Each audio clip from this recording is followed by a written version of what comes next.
Price அல்லாஹ்.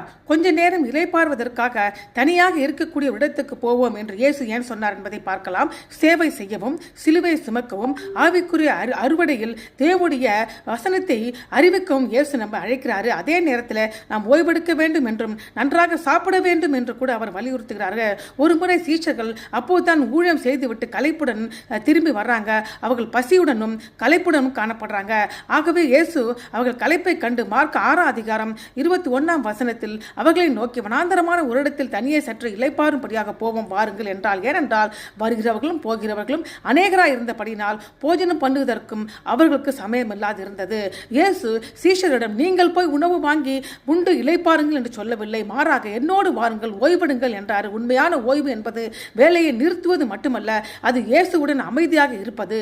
அங்கு தான் அமைதி, தெளிவு மற்றும் புதுப்பித்தல் நிகழ்கிறது. ஓய்வு இல்லாமல் இடைவிடாமல் ஊழியம் செய்வது என்பது அர்த்தம் என்னவென்றால் நாம் தொடர்ந்து ஊழியம் செய்யாவிட்டால் எல்லாம் சிதைந்துவிடும் என்று நம்புவதாகும். ஓய்வு என்பது தேவனிடம் சரணடைவதற்கான ஆவிக்குரிய ஒழுக்கமாகும். ஏனென்றால் நாம் ஊழியத்திலிருந்து பின்வாங்கினால் கூட தேவன் காரியத்தை பார்த்துக் கொள்வார் என்று நம்புவதாகும். இயேசுவே அதுக்கு சிறந்த உதாரணம்.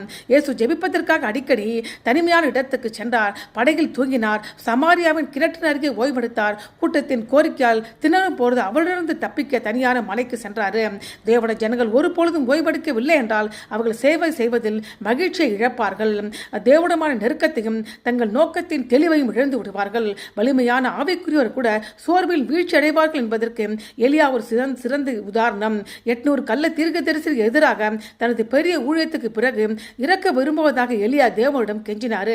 அந்த நேரத்தில் தேவன் முதலில் அவனுக்கு உணவையும் தூக்கத்தையும் கொடுத்தாரு. அந்த உணவால் பலப்பட்ட எலியா 40 பகலும் 40 இரவும் பயணம் செய்து தேவனை பர்வதமாக ஓரேபை அடைந்தார். அங்கு தன்னுடைய ஊழியத்தின் தொடர்ச்சியாக செய்வது எப்படி என்பதை புரிந்து கொண்டார். நாம் இடைவிடாமல் சேவை செய்ய வேண்டும் என்று ஆகவே இயேசு எதிர்பார்க்கவில்லை. ஏனென்றால் நம்முடைய உருவம் இன்னதென்றும் அவர் அறிவார். நாம் மண் என்றும் அவர் நினைவு கூறுகிறார். ஆமென்.